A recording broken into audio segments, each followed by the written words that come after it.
muy buenos días a los compañeros de la Cátedra de Cuentería Campesina y Tradicional José Obregón Bravo, La Habana, Cuba. Estamos aquí en este 16 de septiembre de 2025 en casa de dos grandes personajes, extraordinarios personajes que hoy nos van a dar una probadita de su vida, de su historia, de su pasado, de su presente, y creo que nos van a convidar un poquitito de su futuro. Pues tengo el placer de ser amigo de esta familia tan importante para la patria chica, la patria grande, Ñañú. El maestro José Jesús Hernández Moreno y la maestra Nancy Cruz Domínguez. Entonces, pues con ellos vamos a tener el placer de hacer esta entrevista. Primero, pues quisiéramos que nos dieran su nombre, maestra, completo, nombre de sus papás y su fecha de nacimiento. Y la misma pregunta para mi maestro. Y nos vamos alternando así, por favor. Gracias. El nombre de mis padres, Pablo Cruz Ángeles, Juana Domínguez Martín, y mi nombre, Venancia Cruz Domínguez. Mi nombre es Jesús Hernández Moreno, mi papá es Lucas Hernández Pérez y Norberta Moreno Reyes. ¿Son de este municipio de San Salvador? Del municipio de San Salvador. San Salvador, usted también. Yo ¿no? Orgullosamente del municipio de San Salvador. Ya nacionalizada por el matrimonio aquí. Bueno, muy bien.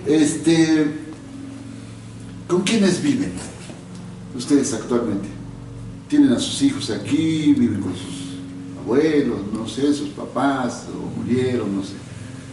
Pues como matrimonio, pues ya vivimos solos, ya los hijos ya, cada quien anda en lo suyo, en sus estudios, en su trabajo actualmente, así que vivimos solos como pareja. Que pues luego llegan, lógico, llegan, y pues, pero así como llegan se van otra vez. Sí. Pues como dice mi esposa, ya los hijos ya quieren volar, pero no urge, pero es la ley de la vida, ¿no? Es la ley de la vida que ellos se realicen como personas en otros ámbitos de nuestro entorno.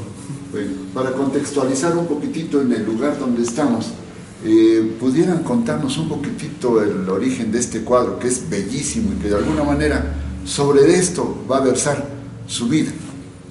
Tanto vemos la vegetación, veo la flora, la fauna del Valle del Mezquital, y en el Valle del Mezquital el símbolo del pájaro tutubixí, debe ser, ya usted me corregirá en el paisaje que vemos ahí, y desde luego cómo se pobló esta patria grande, que es el pueblo ñañú.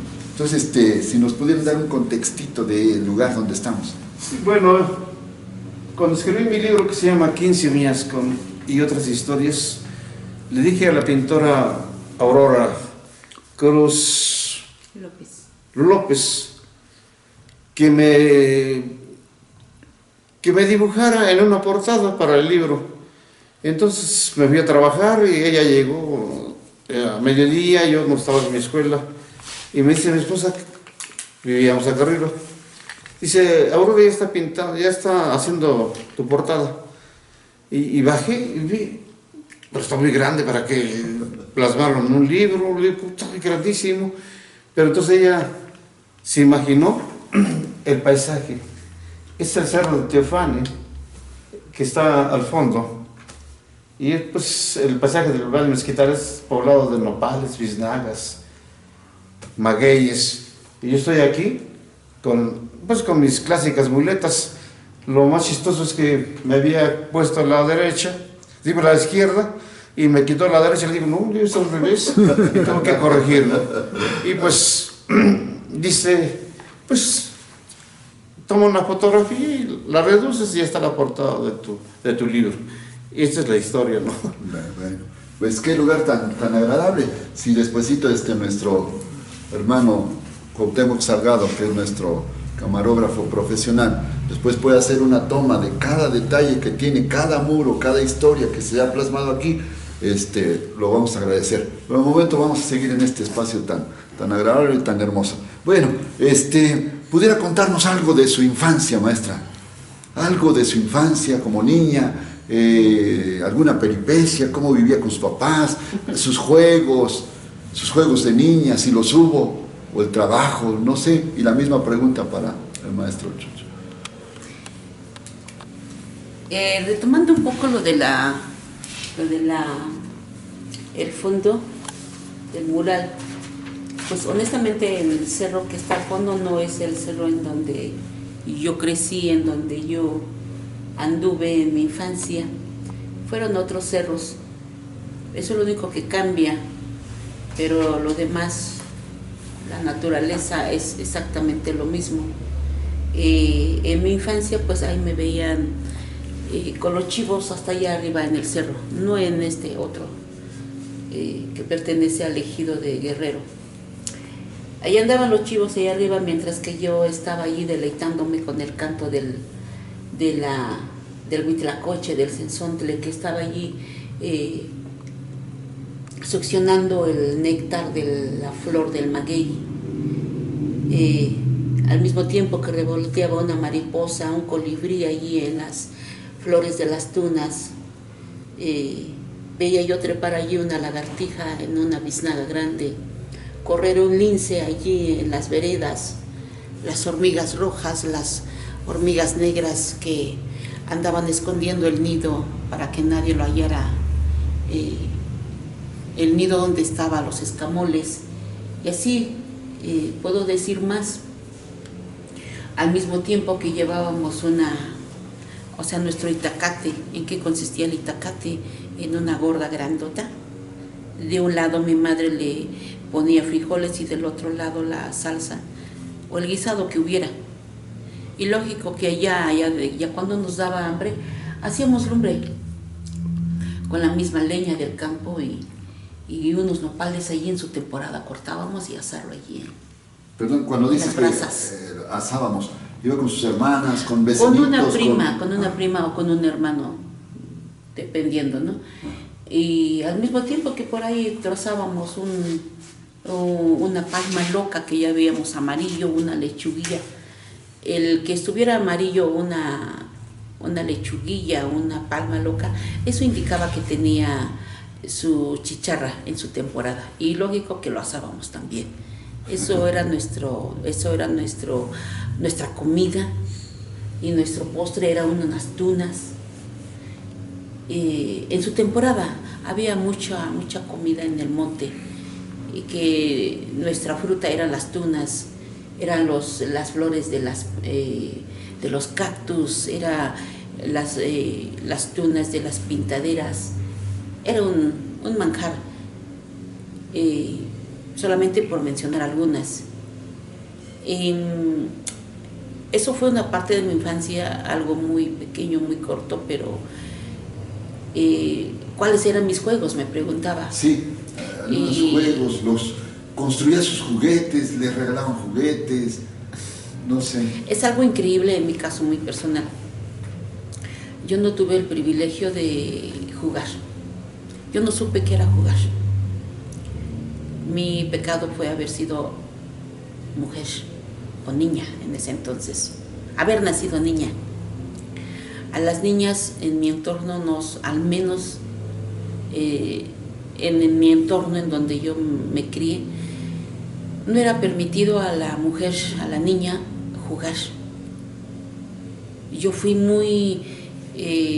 me privaron totalmente de eso, menos en la escuela. No tuve el privilegio de jugar, los demás jugaban, pero yo no tenía el privilegio de jugar. ¿Por qué? Porque cuando yo quería jugar no faltaba que por el amor de Dios o casualmente pasaba mi hermano mayor y ya me veía, y pues ya llegaba yo a casa y ya me esperaba los buenos cinturonazos con la hebilla. ¿Si le veían jugar? Sí. ¿Él acusaba? Sí, él me acusaba. Y él mismo tomaba. ¿Y otras niñas jugaban? Sí, otras niñas sí jugaban. ¿Pero usted por qué no? ¿Sus papás por qué? No, porque yo tenía, me prohibieron jugar porque yo era niña. Yo no tenía por qué estar gritando, brincando, nada de eso. ¿Qué decían los adultos de Porque juego? jugar solamente era para los niños varones, no para una niña como yo. Entonces regreso a esto, a que los fines de semana me iba con mi hermano o con una prima a pastorear. Y era allí en donde yo aprovechaba, allí en lo alto del cerro, me subía, me iba con los chivos, cuando nos íbamos. Yo buscaba el árbol más grande, la roca más grande, y en el árbol más grande allí me subía yo como un chango, allí a columpiarme, a gritar lo que yo no gritaba en la escuela, en la casa, en la roca más grande, y ahí como yo pudiera yo me subía, y era allí donde yo... ¿Podría decirse jugado? Para mí eso era juego. Me colgaba yo de una rama y a columpiarme así con las puras manos, y ahí me colgaba, y yo era feliz allí hasta que la prima me decía, oye, ¿te puedes caer? No, no me caigo, no me caigo. En la roca lo mismo, ahí yo me subía y yo podía brincar ahí arriba, desde arriba me brincaba para abajo y volvía yo a subir. Eso era mi juego, eso era, pero que nadie me viera, que nadie me viera. Mi hermano, el que está antes de mí, él nunca me acusó. No. Nunca me acusó. Era el cómplice. Era el cómplice de mis travesuras que yo hacía. Entonces, hasta hoy en día, para mí ir un día de campo y no treparme una roca de lo más grande que yo encuentre, un árbol de lo más grande que encuentre yo. Y amo, en esta montaña, tuve el privilegio de subir una vez, ya hasta por ahí, ya casi llegando, mientras que los demás iban caminando, subiendo. Está muy difícil, muy colgado la subida, muy empinada. Recuerdo que busqué y me dicen, ¿qué estás buscando? Ustedes caminen. Entre ellos iba mi hijo. Y ya encuentro un árbol allí en la mera roca, en el voladero. En el voladero, pues ahí vi todos los peligros, medí todo el peligro y todo. Pues en esta. Me subo al árbol y ya por acá me cuelgo y a columpiarme. Me ve Aurora, que lleva más adelante. ¿Qué estás haciendo? ¿Ya te diste cuenta? Sí. Video, por favor, le digo. Llego hasta la mera cumbre. En la mera cumbre, igual ahí me subo en las peñas y ahí estoy. Eso para mí es ir a un cerro, a una montaña. Para mí subir a un cerro y no colgarme en un árbol más grande es no haber ido, es un tiempo perdido, todo, totalmente. Eso fue mi infancia. Pero que yo haya jugado, haya hecho mis propios juguetes, haya jugado con los otros niños, eso no supe qué era jugar. Escuchaba que Doña Blanca, que el matarileró, que la roña, que la víbora de la mar, que canicas, que el trompo. No, yo no supe qué era eso. En algunas comunidades donde he entrevistado me han dicho que algunas niñas con la cucharilla hacían sus muñequitas. Sí. Veían la forma de la muñequita y ese era su juego. O los varoncitos que con la penca hacían sus carritos para jugar. Bueno, pero es otra situación. Mis hermanos sí hacían sus propios juguetes. Yo los vi. Hacían sus propios juguetes. Hasta hoy quedaron muestras de que ellos eran picapiedras, dibujaban allí en la roca. Allí están hasta hoy en día. Ellos fabricaban sus propios trompos, sus propios carros, con la penca, con las piedras, con los solotes, con lo que hubiera. Tenían muchísima imaginación, pero que yo hiciera algo para mí. Aprovechando, maestra, ya ahorita le damos la palabra al maestro. ¿Recuerda cómo vestían sus papás, sus abuelos? Vestían de manta, eran ñañús, sus abuelos. Otomíes, eran otomíes. Mi abuelo todavía alcancé a ver que vestía manta. Mi abuela igual. Ya después sale una tela que le decían, en ese entonces lo conocí como cambaya.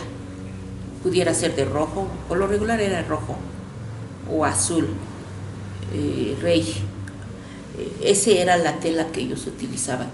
Mi papá por lo regular utilizaba, no exactamente ya como pantalón, sino como ropa interior, el calzón de manta, pero era largo, que le llegaba acá a la tercera parte. Eso era su camisa, tenía. Mi mamá se lo elaboraba ella misma, mi abuela igual, para mi abuelo. Eso era su tipo de ropa, y lo más común era el ayate. El ayate era para todo. Sí. El ayate era para cargar la leña, las semillas que salía de la milpa, era para cargar al bebé, era para todo. Y era para la fiesta, el ayate era como Más un fino. velo, sí, el más fino, el de 2 hebras. Ellos lo tejían. Ellos mismos lo tejían, desde todo, desde plantar el maguey hasta lucir el ayate. Perfecto. Pues maestro Chucho, convídenos de un poquito de su infancia. No, pues Convídenos fíjate que mi infancia es muy diferente a la de mi esposa, porque ella tenía la familia, aunque sufría el no poder jugar, pero estaba con la familia, ¿no? Mi infancia fue un poco difícil, porque mi padre, cuando se opuso a que los caciques se adueñaran de más ejidos, protestó, y entonces empezaron pues casi a correrlo del pueblo, y se fue del pueblo, se fue a San Salvador, y es ahí donde él cambió su vida, porque se dedicó a la tomadera, se dedicó a jugar baraja, ser mujeriego, todo lo clásico del cine nacional de aquellos años. Ajá. Entonces él, pues, no se, se olvidó de nosotros, casi se olvidó de nosotros.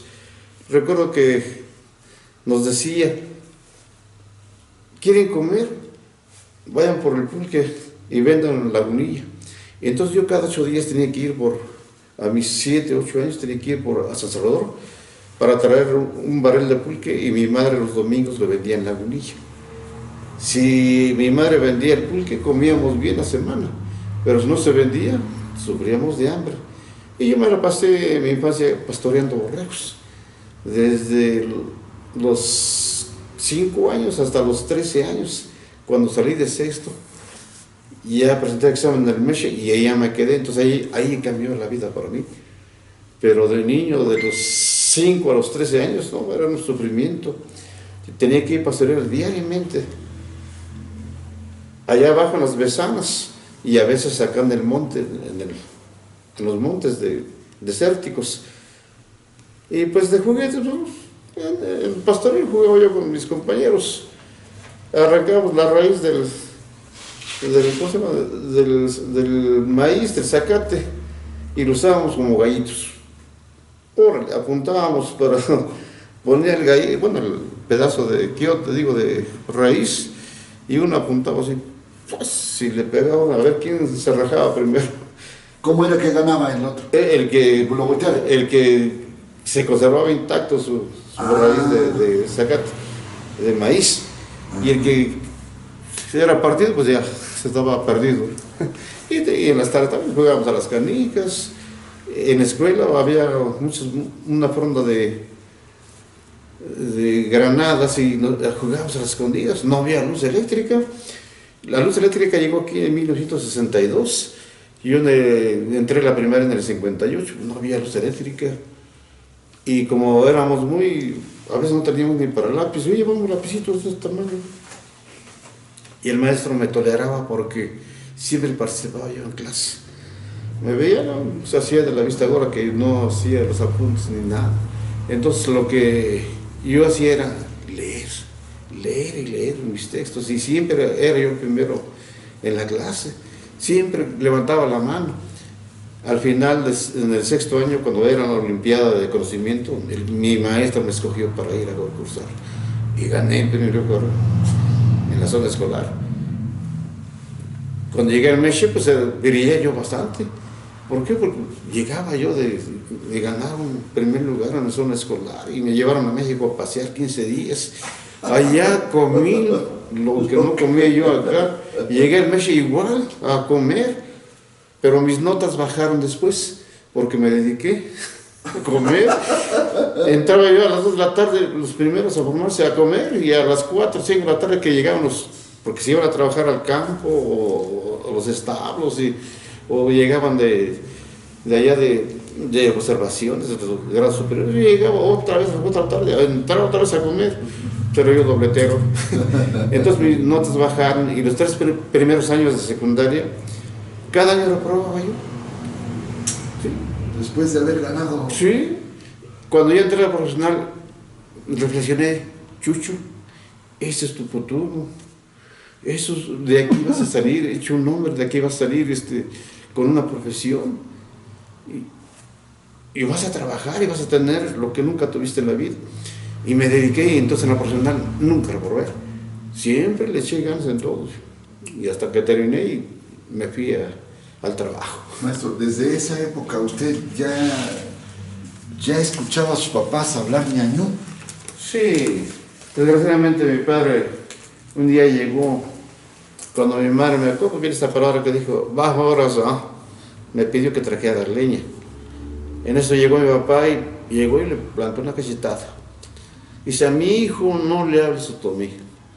Mi hijo no es un indio para que él hable las lenguas. Entonces mi madre jamás me volvió a hablar.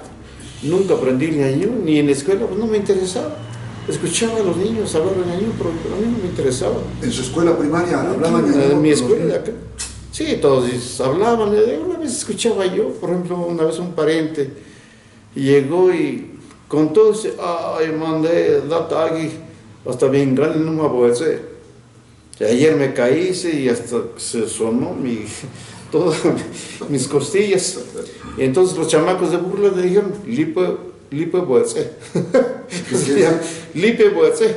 O sea, ¿Felipe qué? Canasta. Canasta, sí, porque... Costillas, o costillas. Eso es lo único que yo sabía. Costillas. Y lo más, otras cosas que, pues palabras muy altisonantes, ¿no? Que no los puedo decir. ¿Y usted, maestra, sus papás hablaban en ñañú? Sí. Sí. En mi caso fue muy diferente. Yo tuve el privilegio de crecer en esa familia o aprender a hablar con esa lengua, y esa es la que fue mi lengua madre. Con esa aprendo a hablar, y con esa llego a la escuela primaria.